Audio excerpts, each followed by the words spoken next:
वामन जी कहते हैं कि मुझे तो ज़्यादा लेना भी नहीं है,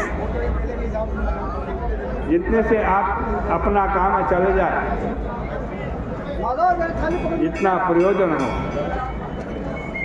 उतना ही दान देना चाहिए।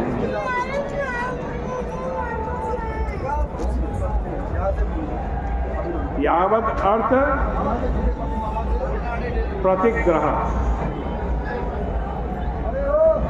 जितना आवश्यकता हो उतना ही दान लेना चाहिए। इससे क्या होता है, दान लेने वाला पाप से बच जाता है। बलि ने कहा, बावन जी बात तो तुम बूढ़ों की तरह कर रहे हो, मेरे परदादा दादा की बात कर रहे हैं, लेकिन अपना स्वार्थ समझते हैं। अरे मैं तुम पर प्रसन्न हूं और तुम 3 कदम धरती मांग रहे हो। तुम्हें मेरे पास आने के बाद किसी दूसरे के पास मांगने के लिए जाना ही न पड़े, इसलिए जितने से तुम्हारी जीविका चले उतनी धरती तो मुझसे ले ही लो।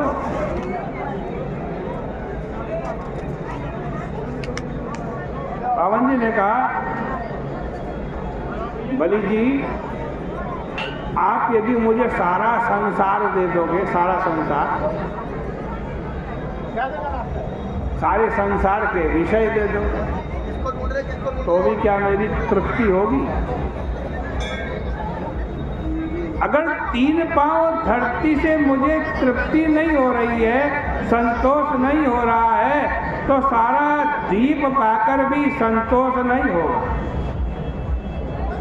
क्या प्रथु गए आदि बड़े बड़े चक्रवर्ती राजाओं को संतोष हो गया? अतः जितना है उतने में ही संतोष कर लेना ठीक है। संतोष से ही मुक्ति होती है। ब्राह्मण को संतुष्ट रहना चाहिए।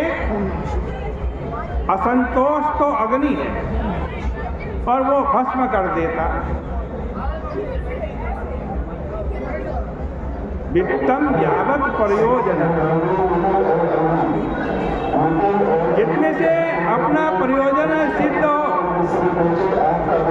उतना ही धन चाहिए, ज्यादा धन नहीं चाहिए।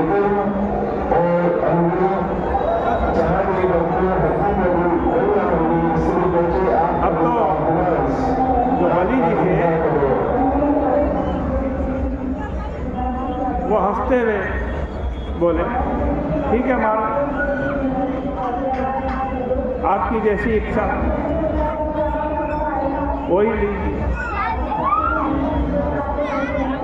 इसके बाद बलि ने संकल्प करने के लिए जल पात्र हाथ में लिया। देखो धर्मशास्त्र की यह मर्यादा है कि जो कर्म संकल्प पूर्वक कर्तृत्व पूर्वक किया जाता है वही फलप्रद होता है। जहाँ संकल्प ही नहीं, कर्तृत्व की भावना ही नहीं, वहाँ फल कहाँ उत्पन्न होगा? फल कर्म में नहीं होता, कर्तृत्व और संकल्प में फल का निवास है। इसलिए बलि जल लेने के लिए तैयार हो गए और इतने में ही बलि के गुरु शुक्राचार्य जी जो सब समझ गए थे, बोले कि अरे कान में आकर बोले, ये तो वामन साक्षात विष्णु है। विष्णु इंद्र का काम बनाने के लिए इंद्र के छोटे भाई बन करके आए। तुमने इनके साथ प्रतिज्ञा करके अन्याय किया है। ये तो तुम्हारा सब कुछ छीन करके इंद्र को दे देंगे। पूरा विश्व ही इनका शरीर है। ये अपने 3 पगों में ही सारे लोक को नाप लेंगे। तुम्हारे लिए खाने पीने रहने की भी जगह नहीं रहेगी। अरे दान उतना ही करना चाहिए जिससे दाता की जीविका का नाश ना हो। ये बावन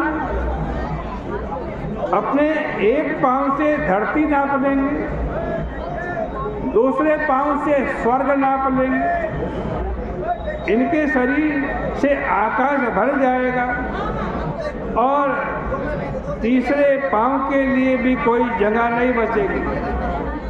और फिर अपनी प्रतिज्ञा पूरी न करने के कारण तुमको नरक में जाना पड़ेगा,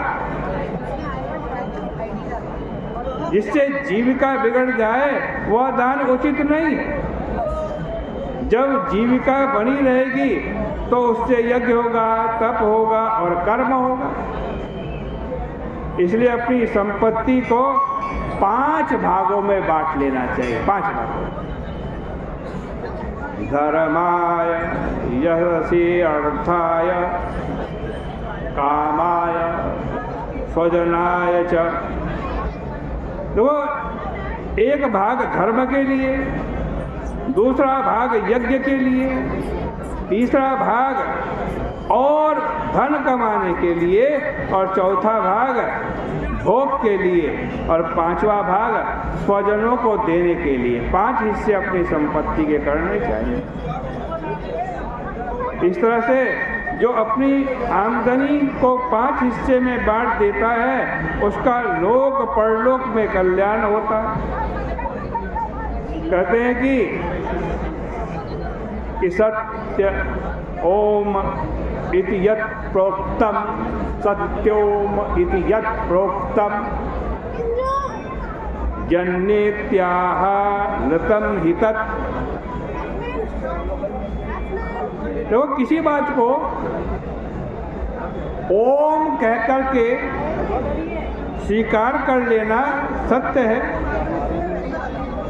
और ना कह देना अनृत है।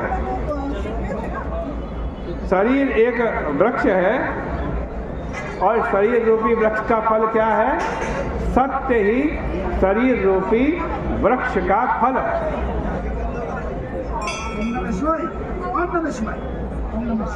लेकिन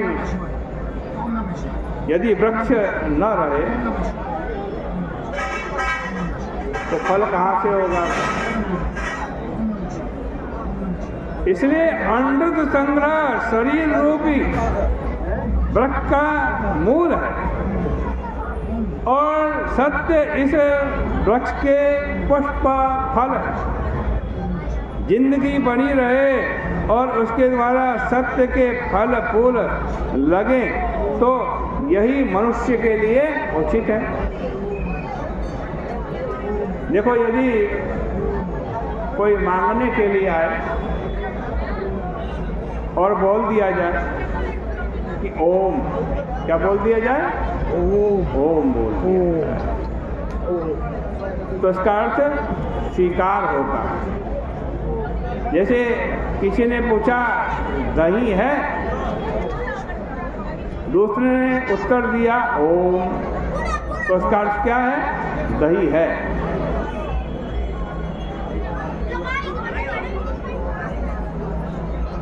जैसे हिंदी में हाँ जी बोलते हैं वैसे ही संस्कृत में ओम बोल देते हैं।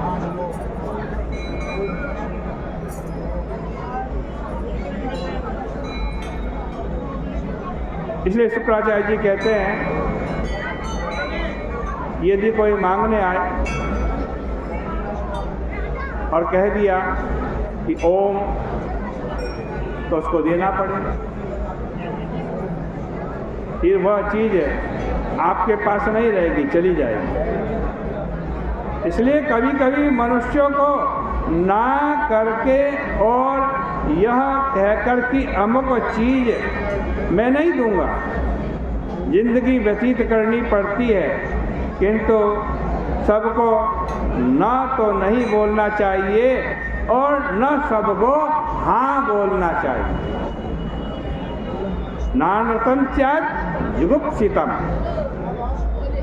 देखो, यहाँ जिद्दी लोगों की बात नहीं है, समझदार लोगों की बात है। समझदार लोगों के समाज में मौन रहना भी एक धर्म है। बोलते जाना ही धर्म नहीं है। जो लोग समझते हैं कि बस सच बोलते जाओ, माँ की बात जाकर के पत्नी को बता दो, पत्नी की बात जाकर के माँ को कह दो, अथवा अपनी बात दुश्मन को कह दो, तो यह धर्म नहीं होता है भाई। कई प्रसंग ऐसे होते हैं जहाँ मौन भी धर्म होता है।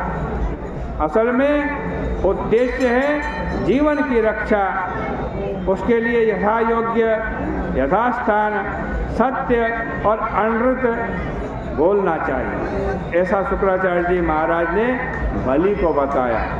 महात्मा लोग इसको शुक्र नीति अर्थात दैत्यों के लिए गुरु शुक्राचार्य की नीति बतलाते हैं।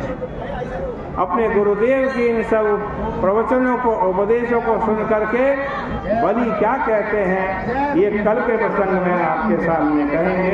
आज की चर्चा का यहीं विराम करते हैं। प्रेम से मिलकर